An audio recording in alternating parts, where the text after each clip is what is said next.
श्री त्र्यंबकेश्वर भगवान का मंदिर नासिक जिले में स्थित है। यह मंदिर भगवान शिव के उन 12 ज्योतिर्लिंगों में से एक है जिन्हें भारत में सबसे अधिक पूजा जाता है।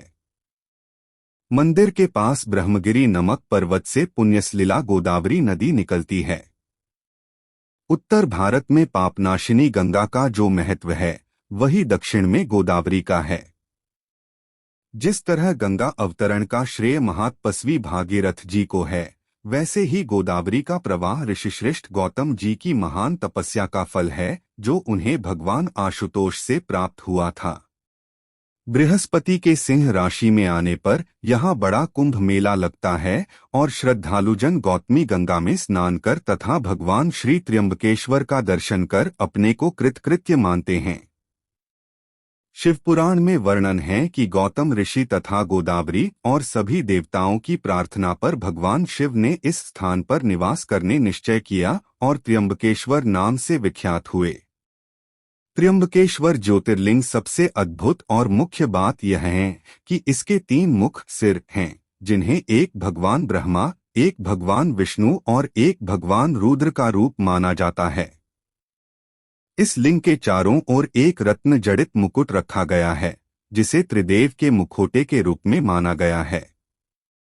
इस मुकुट में हीरा, पन्ना और कई बेशकीमती रत्न लगे हुए हैं।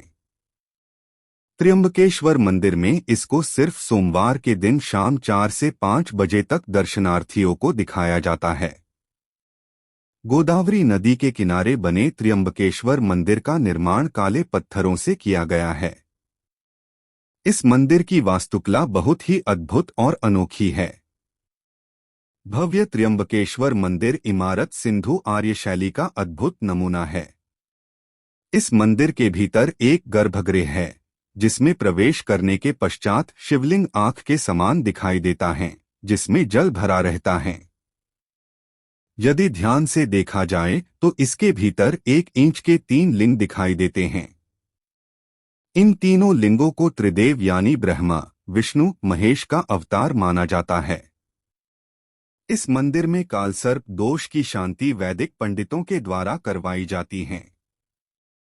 शास्त्रों के अनुसार एक बार महर्षि गौतम के तपोवन में रहने वाले ब्राह्मण की पत्नियां किसी बात पर गौतम ऋषि की पत्नी अहिल्या से नाराज हो गईं। उन सभी पत्नियों ने अपने पतियों को गौतम ऋषि का अपमान करने के लिए प्रेरित किया। उन ब्राह्मणों ने इसके लिए भगवान गणेश की आराधना की। उनकी आराधना से प्रसन्न होकर गणेश जी ने उनसे वर मांगने को कहा। उन ब्राह्मणों ने कहा, प्रभु किसी प्रकार ऋषि गौतम को इस आश्रम से बाहर निकाल दीजिए। गणेश जी को विवश होकर उनकी बात माननी पड़ी। तब गणेश जी ने एक दुर्बल गाय का रूप धारण करके ऋषि गौतम के खेत में जाकर फसल खाने लगे। देववश गौतम वहां पहुंचे और तिनकों की मुट्ठी से उसे हटाने लगे। तृणों के स्पर्श से गौ पृथ्वी पर गिर पड़ी और ऋषि के सामने ही मर गई। उस समय छिपे हुए सारे ब्राह्मण एकत्रित होकर गौ हत्यारे कहकर ऋषि गौतम का अपमान करने लगे। ऐसी विषम परिस्थिति को देखकर गौतम ऋषि उन ब्राह्मणों से प्रायश्चित पूछा।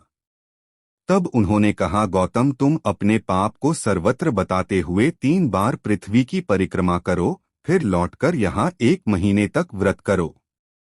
इसके बाद इस ब्रह्मगिरी पर 100 बार घूमो, तभी तुम्हारी शुद्धि होगी। यदि यह न कर पाओ तो यहाँ गंगा जी को लाकर उनके जल से स्नान करके 1 करोड़ पार्थिव शिवलिंग से भगवान शिवजी की आराधना करो। इसके बाद फिर से गंगा जी में स्नान करके पुनः 100 घड़ों से पार्थिव शिवलिंग को स्नान कराने से तुम्हारा उद्धार होगा। गौतम ऋषि ने इस प्रकार कठोर प्रायश्चित किया। इससे प्रसन्न होकर भगवान शिव ने उनसे वर मांगने को कहा। महर्षि गौतम ने कहा, भगवान आप मुझे गौ हत्या के पाप से मुक्त कर दीजिए। भगवान शिव ने कहा, गौतम तुम सर्वदा निष्पाप हो।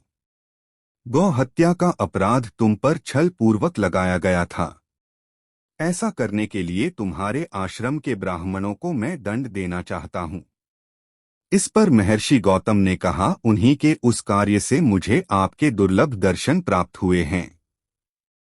अब उन्हें मेरा परम समझकर उन पर आप क्रोध न करें। बहुत सारे ऋषि मुनियों और देवगणों एवं गंगा ने वहां उपस्थित होकर ऋषि गौतम की बात का अनुमोदन करते हुए भगवान शिव से सदा वहीं पर निवास करने की प्रार्थना की। देवों के प्रार्थना करने पर भगवान भोलेनाथ वहीं गौतमी तट पर त्र्यंबकेश्वर ज्योतिर्लिंग के रूप में प्रतिष्ठित हो गए। यह त्र्यंबक नामक ज्योतिर्लिंग सभी कामनाओं को पूर्ण करता है।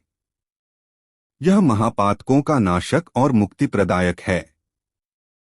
जब सिंह राशि पर बृहस्पति आते हैं तब इस गौतमी तट पर सकल तीर्थ, देवगण और नदियों में श्रेष्ठ गंगाजी पधारती हैं तथा महाकुंभ पर्व होता है।